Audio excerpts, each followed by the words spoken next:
Welcome to MKSS உலகம். இன்னைக்கு வந்து கோதுமை மாவு அடை எப்படி செய்யலாம்னு பார்க்கலாம். அதுக்கு நான் 1 கப்பு கோதுமை மாவு எடுத்திருக்கேன். உங்களுக்கு எத்தனை அடை வேணுமோ அதுக்கேற்ற மாதிரி நீங்கள் மாவு எடுத்துக்கோங்க. 1 ஸ்பூனு மிளகாத்தூள் சேர்த்துக்கிறேன். ஒரு அரை ஸ்பூனு மஞ்சத்தூள் சேர்த்துக்கிறேன். ஒரு பெரிய வெங்காயம் பொடியாக கட் பண்ணி இதில் சேர்த்துக்கலாம். ஒரு 2 பச்சை மிளகா கட் பண்ணி வச்சுருக்கேன், இதில் சேர்த்துக்கலாம். பார்த்து காரத்துக்கு ஏற்ற மாதிரி சேர்த்துக்கோங்க. நம்ம மிளகாத்தூள் வேறு சேர்த்துருக்கோம். இப்போ பொடியாக கட் பண்ணி வச்சுருக்கிறேன் மல்லித்தலை இதில் சேர்த்துக்கலாம். இப்போ பொடியாக கட் பண்ணி வச்சுருக்கிற கருவேப்பிலையும் இதில் சேர்த்துக்கலாம். இப்போ தேவையான அளவு உப்பு சேர்த்துக்கலாம். இப்போ இதை நல்லா கலந்து விட்டுக்கலாம். இதில் கொஞ்சம் கொஞ்சமாக தண்ணி சேர்த்து பிசைஞ்சு எடுத்துக்கலாம்.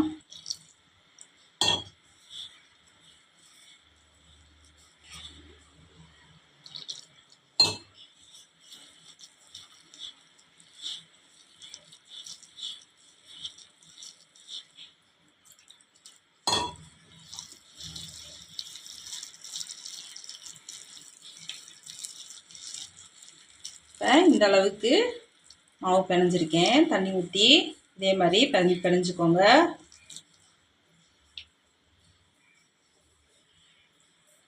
இப்போ தோசைக்கல் நல்லா சூடேறிடுச்சு. இப்போ நம்ம லைட்டாக எண்ணெய் தடவிக்கலாம். நம்ம கலந்து வச்ச மாவில் கொஞ்சம் எடுத்துக்கலாம். உங்களுக்கு வந்து அடை தோசை எந்த சைஸ்க்கு தேவையோ அந்த அளவுக்கு நீங்கள் மாவு எடுத்துக்கோங்க. அதை நம்ம இப்போ தோசைக்கல்லில் வச்சு சுற்றி நம்ம தட்டி விட்டுக்கலாம். கையில் தண்ணி தொட்டுக்கோங்க. தொட்டுட்டு நம்ம நல்லா தட்டி விட்டுக்கலாம். இப்படி கொஞ்சம் கொஞ்சமாக இழுத்து விட்டிங்கன்னா நம்ம ரவுண்டு ஷேப்புக்கு கொண்டு வந்துடலாம். நடுவில் ரொம்ப மொந்தையாக இருக்கிற அளவுக்கு இல்லாமல் அப்படியே இந்த மாவை கொஞ்சம் கொஞ்சமாக இழுத்து அப்படியே இந்த ஓரத்துக்கு இப்படி கொண்டு வரணும். இப்போ நம்ம கையில் தண்ணி தொட்டுக்கிட்டு நீங்கள் இதை பண்ணிங்கன்னா கையில் சுடவே சுடாது. இப்போ நான் மேலே எண்ணெய் ஊற்றிக்கிறேன். நீங்கள் எண்ணெய்க்கு பதிலாக நெய் ஊற்றுனீங்கன்னா டேஸ்ட் நல்லாயிருக்கும். உங்கள் விருப்பம்தான். இப்போ ஒரு பக்கம் நல்லா வேகட்டும். இப்போ ஒரு சைடு நல்லா வேகட்டும். வெந்த உடனே நம்ம திருப்பி போட்டுக்கலாம்.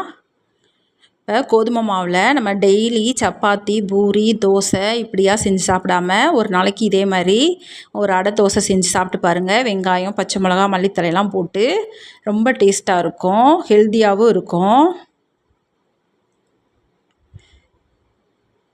இப்போ நல்லா வெந்துருச்சு. ஒரு சைடு நம்ம திருப்பி போட்டுக்கலாம்.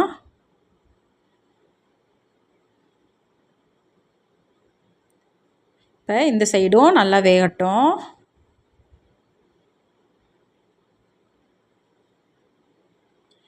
இப்போ வெந்துருச்சு 2 சைடும். நம்ம எடுத்துக்கலாம். பாருங்கள் நல்லா வெந்துருச்சு 2 சைடும். இப்போ நம்ம இதை எடுத்துக்கலாம். அடை தோசை ரெடி ஆயிடுச்சு. நம்ம அடுத்தடுத்து நம்ம எல்லா அடை தோசையும் போட்டு எடுத்துக்கலாம். அதே மாதிரியே கையில் தண்ணி தொட்டுட்டு நல்லா பரசி விட்டுருங்க. இப்போ மேலே எண்ணெய் ஊற்றிக்கிறேன். இப்போ நம்ம சப்பாத்தி, பூரி, தோசை இதெல்லாம் செய்கிறதா இருந்தால் நிறைய செய்ய வேண்டியது இருக்கும். இந்த மாதிரி ஒரு அடை செஞ்சிங்கன்னா 1, 2 சாப்பிட்டாலே நல்லா வயிறு ஃபில்லிங்காக இருக்கும். நம்ம கோதுமை மாவில் செய்கிறதுனால ஹெல்த்தியாகவும் இருக்கும். இப்போ டயட்டில் இருக்கிறவங்க கூட இதை சாப்பிட்லாம். 2 சைடும் நல்லா வெந்துருச்சு. நம்ம இதை எடுத்துக்கலாம். அடை தோசை ரெடி ஆயிடுச்சு. கோதுமை மாவில் ஹெல்த்தியாக ஒரு அடை செஞ்சுருக்கோம். நீங்களும் இதே மாதிரி செஞ்சு சாப்பிட்டு பாருங்கள். சாப்பிட்டு பார்த்துட்டு டேஸ்ட் எப்படி இருந்துச்சுன்னு கமெண்ட்ஸில் சொல்லுங்கள். நம்ம வீடியோ பிடிச்சிருந்துச்சின்னா வீடியோவுக்கு ஒரு லைக் பண்ணுங்கள், சப்ஸ்கிரைப் பண்ணி சப்போர்ட் பண்ணுங்கள். அடுத்த வீடியோவில் பார்க்கலாம். நன்றி.